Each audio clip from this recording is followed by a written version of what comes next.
যারা আজকে ধর্মের নামে রাজনীতি করে, ওদের কর্মীরা যখন প্রশ্ন করে যে হুজুর ইসলাম কিভাবে কায়েম করবে, বলে আগে কোন রকম ক্ষমতা যায় ওই যাওয়ার পরে সিস্টেমে কাট করে ফেলামনি, কোন রকম যাইয়ালই, এত সোজা না যাইয়ালই। কিন্তু হিজবুত তাওহীদ পরিষ্কার করে বলে দিতে হবে কিভাবে আপনারা এই সিস্টেমটা কায়েম করবেন, কি প্রক্রিয়ায়। সেটা হলো আল্লাহ রাসূল যে প্রক্রিয়া, সে কি প্রক্রিয়া? জিহাদ, সংগ্রাম। জিহাদের কথা শুনলে কি গায়ের পশম দাঁড়িয়ে গেল নাকি? ভয় পাইলেন নাকি? কলিজা পুতপুত করে নাকি? হ্যাঁ করে তো করে, আমি জানি। মুসলমান জিহাদের কথা বলে না। তোমরা জিহাদ ছাড়ছো, কিন্তু ওরা কিন্তু যুদ্ধ বন্ধ করে নাই। তোমরা তলোয়ার ছাড়ছো, ওরা কিন্তু মিসাইল বানানো বন্ধ করে নাই, অ্যাটম বোম বন্ধ করে নাই। আর তোমাদেরকে বলে এগুলো করবা না, করবা না, এগুলো বলবা না, বলবা না, সন্ত্রাসী সন্ত্রাসী। তো তোমরা কি? এই জন্য দিন কায়েমের একদম ডিরেক্ট প্রক্রিয়া, সরাসরি প্রক্রিয়া জিহাদ, সংগ্রাম। জিহাদ কত রকম জিহাদ বাইর করছে ইদানিং একটা শুনি, লাভ জিহাদ। ওটা নাকি আরেকটা জিহাদ, লাভ জিহাদ। হ্যাঁ, এটার নাম জিহাদ বানাইছে, লাভ জিহাদ। যারা হিন্দু মেয়ের লগে খুব প্ল্যান করে ভালোবাসে, তাদের বিয়ে দিয়ে কইরা এটার নাম দিয়েছে জিহাদ, ওরে মুসলমান বানানো, এটার নাম দিয়েছে জিহাদ, লাভ জিহাদ। হ্যাঁ, আরেক পার্টি এতদিন থেকে বানাইছে কি, আরে ভাই জিহাদ জিহাদ কি করবো, আগে নিজের নফসের বিরুদ্ধে জিহাদ করো, আত্মার বিরুদ্ধে জিহাদ করো। ওটা হলো সবচাইতে বড় জিহাদ। এই মুসলমান 240 কোটি নিজের আত্মার বিরুদ্ধে জিহাদ করতে করতে দুনিয়ার চুরি, ডাকাতি, খুন, রাহাজানি, বলৎকার, টাকা পাচার, লুণ্ঠন সব করে। আত্মার বিরুদ্ধে জিহাদ কোথায় গেল? এই জন্য আমাদের ইমামুজ্জামান প্রমাণ দিয়েছেন আত্মার বিরুদ্ধে জিহাদের হাদিস নয়, এটা জাল হাদিস। এটা এমন একটা হাদিস খাওয়াই দিছে, মুসলমান হয়ে গেছে পুরা। আরেক দল এখন বাইর করছে নির্বাচন করতে হবে, আধুনিক যুগে নির্বাচন হচ্ছে জিহাদ। ভোটের মাঠে সকাল 8টা থেকে রাত বিকাল 5টা পর্যন্ত ওনারা মাঠে জিহাদ করে, এটার নাম জিহাদ। এই ফতোয়ার কারণে ইলেকশনের মাঠে যত অপকর্ম করা যায় সব জায়েজ, সব একমত। ভোটারদেরকে টাকা দিয়ে কিনবে, জাল ভোট দেওয়া হবে, আরো কত কি বাইর করতেছে ইদানিং। হায় রে হায়, মিথ্যা, ছলনা, প্রতারণা, ইঞ্জিনিয়ারিং, সব কিছু ফতোয়ার গোড়া হচ্ছে ওই জিহাদ। এই জন্য এটা জায়েজ হয়ে গেছে। তাহলে জিহাদের এতমুখী ব্যাখ্যা হবে। জিহাদ কোনটা, জিহাদের অর্থ কি, সরই ভাষা কি, এরা পরিভাষা কি, রাসূল কি করেছেন, এটাই তো মূল অর্থ নাকি? জিহাদ মানে কি? সর্বাত্মক প্রচেষ্টা, আটমোস্ট স্ট্রাগল। কি জন্য? আল্লাহর দ্বীনকে জমিনে প্রতিষ্ঠা করার জন্য। এই জিহাদের দুনিয়াবি কোনো স্বার্থ থাকতে পারবে না। এর প্রমাণ আলী মুর্তজা, হযরত আলী মুর্তজা রাদিয়াল্লাহু আনহু। তিনি কি করলেন? শত্রু বুকের উপরে উঠলেন। কমব্যাট ফাইটের সূত্র মোতাবেক শত্রুকে হত্যা করা হবে। শত্রু মুখের উপরে, ওনার মুখের উপর থুতু নিক্ষেপ করে দিল। তিনি শত্রুকে ছেড়ে দিলেন, কাফেরকে ছেড়ে দিলেন। শত্রু বললেন যে আলী আমাকে হত্যা করলে না কেন? হযরত আলী বললেন, তুমি যখন থুতু নিক্ষেপ করলে তখন আমার ভিতরে রাগের উদ্রেক হলো, ক্রোধের উদ্রেক হলো।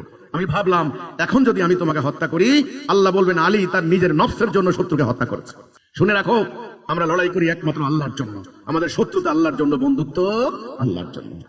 স্বার্থহীন ত্যাগ, এটা হলো আসল ত্যাগ, আসল কুরবানি। এই জিহাদের দুনিয়াবি কোনো লক্ষ্য থাকতে পারবে না। ক্ষমতার লোভ, অর্থনৈতিক স্বার্থ, জায়গা জমি, দলের অবস্থান আপনাকে বীর বাহাদুর বলবে, কিচ্ছু না। আপনার জনপ্রিয়তা বাড়বে, লাখে লাখে জনগণ আপনাকে জনপ্রিয় নেতা বলবেন, না তাহলে জিহাদ হবে না। হাসরের দিন একজন শহীদকে হাজির করা হবে। ওই শহীদ বলবে যে আমাকে পুরস্কার দিন। বলছে কেন? আমি আপনার দিনের ইসলামের জন্য আমি জীবন দিয়েছি, কাজে আজকে আমাকে পুরস্কার দিন। আল্লাহ দেখাই দিবেন, বলবেন দেখো তুমি লড়াই করেছিলে, তোমাকে জনগণ বীর বলবে। এই জন্য ইন্নামাল আমালু বিন্নিয়াহ, সমস্ত আমল হবে নিয়তের উপর নির্ভরশীল। তাহলে জিহাদ মানে কি? সর্বাত্মক প্রচেষ্টা। কোন পথে? আল্লাহর পথে। এই জিহাদের কোন দুনিয়াবি স্বার্থ থাকতে পারবে না। এই জিহাদের উদ্দেশ্য হবে মানবতার কল্যাণ, আল্লাহর দ্বীন প্রতিষ্ঠা। জীবন যাবে, সম্পদ যাবে, ধন যাবে, টাকা পয়সা যাবে, আত্মীয় স্বজন যাবে, সমস্ত কিছু যাবে আল্লাহর জন্য। এই জিহাদের এই একটা চূড়ান্ত রূপ হচ্ছে কিতাল। আজকে মুসলমানদের সামনে বিরাট সমস্যা হচ্ছে সামরিক সমস্যা। এটা নিয়ে এখন কথা বলতে হবে। আজকে মুসলমানদের অস্তিত্বের সংকট, মুসলমানদের বেঁচে থাকার সংকট। আজকে দুনিয়াতে সামরিক শক্তি, মানে এটাকে বলা হয় মিলিটারি মাইট, ইকোনমিক পাওয়ার, মিডিয়া ইত্যাদির মাধ্যমে, ইত্যাদির মধ্য দিয়ে পশ্চিমা পরাশক্তিত রাষ্ট্রগুলি তারা দুনিয়াতে সাম্রাজ্য বিস্তার করে চলেছে। সাম্রাজ্যবাদ কি বন্ধ হয়েছে? বন্ধ হয়নি। লুণ্ঠন কি বন্ধ হয়েছে? বন্ধ হয়নি। মানবাধিকার লঙ্ঘন কি বন্ধ হয়েছে? বন্ধ হয়নি। সামরিক শক্তি, আপনি দেখেন মিয়ানমারের 24 লক্ষ মুসলমানকে দেশ থেকে তাড়িয়ে দিল মাত্র 10,000 আরাকান আর্মি। কি দোয়া কালাম করে, বক্তব্য বিবৃতি দিয়ে, সামরিক শক্তি দিয়ে, অস্ত্র দিয়ে তারা এমন ভাবে লুণ্ঠন চালিয়েছে, এমন ভাবে হত্যা করেছে, গুলি চালিয়েছে, বাধ্য করেছে 24 লক্ষ মুসলমান আজকে মিয়ানমারের বাড়িঘর ছাড়া। আজকে যদি সেখানের মুসলমানদের সামরিক প্রস্তুতি থাকতো, মিলিটারি প্রিপারেশন থাকতো, সেই ঐক্য চেতনা থাকতো, সেই নেতৃত্ব থাকতো, সেই কর্মসূচি থাকতো, মুসলমানদের বাড়িঘর হারানো লাগতো? প্যালেস্টাইন আজকে কনকবর। আজকে ইসরায়েলের কি আছে? মুসলমানদের 240 কোটি, 31% জনগণ মুসলিমদের, প্রায় 57টা রাষ্ট্র তাদের, প্রায় 3,22,00,000 বর্গ মাইল তাদের পায়ের নিচে।